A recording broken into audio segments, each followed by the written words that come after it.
guys, it's so good to be back.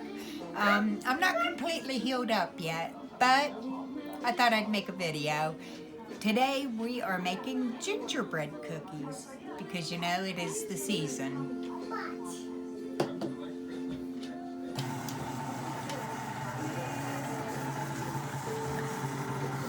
In here I'm creaming my butter and brown sugar together.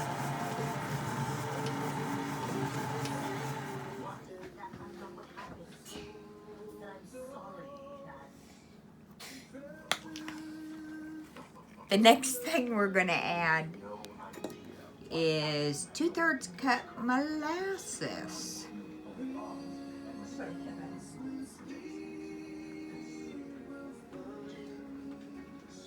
And this is a double batch, guys.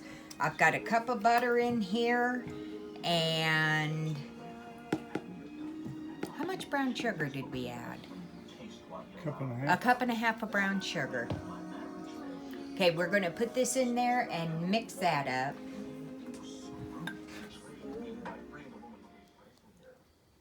Okay, guys, now we added 2 large eggs and 4 tablespoons of water to this mixture, and we've got it mixed up pretty good. And the recipe calls for 4 2/3 cup all-purpose flour, so we're going to modify that times 2.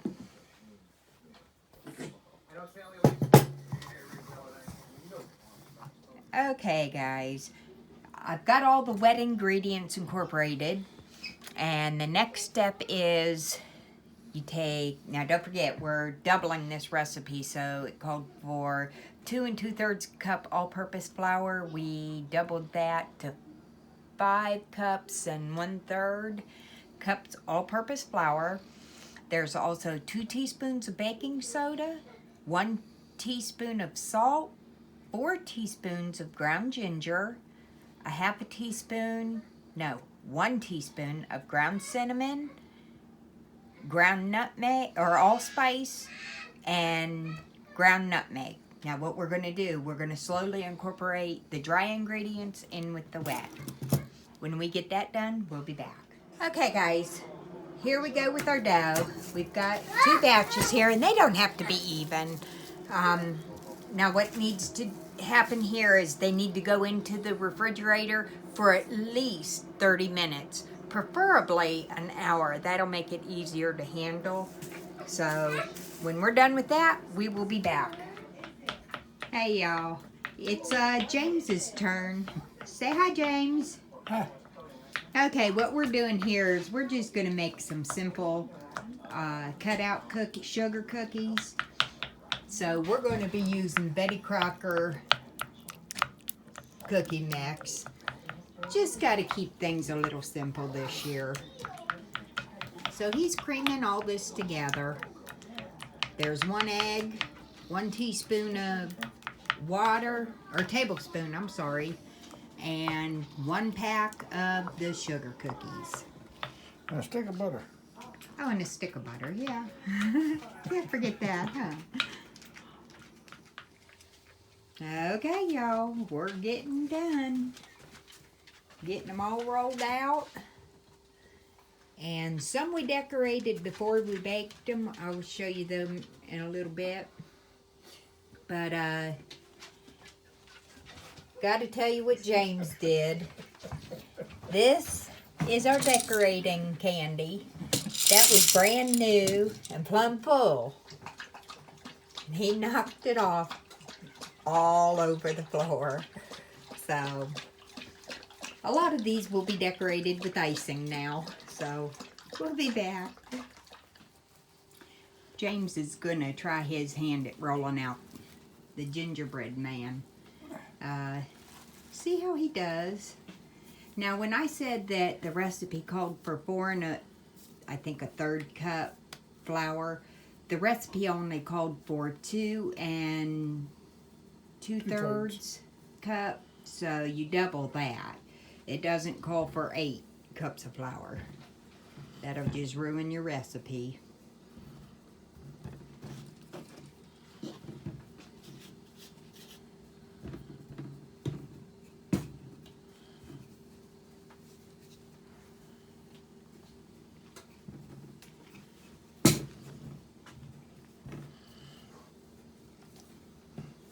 You definitely need to keep your rolling pin floured or it sticks.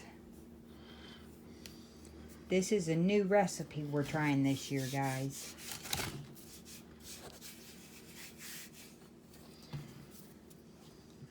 Alright, I just brought 2 more in, took 2 out, got 2 more back in the oven. Well, let's see how we did. Oh, those look pretty good. Now the next step will be to frost them. Now the sugar cookies we made a little crispy because our grandsons are going to help decorate them.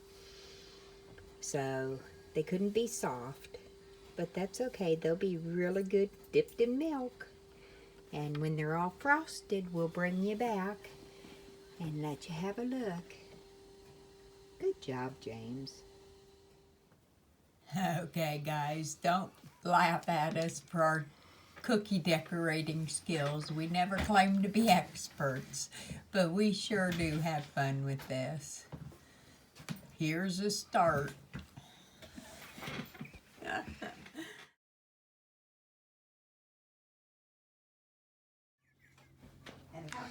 All right, y'all, we're gonna finish out this video. Yeah, I'm glad to be back. I don't know how often we'll get videos out, but James is he's still at it. Say bye, James. Bye. And we will see y'all on the next video.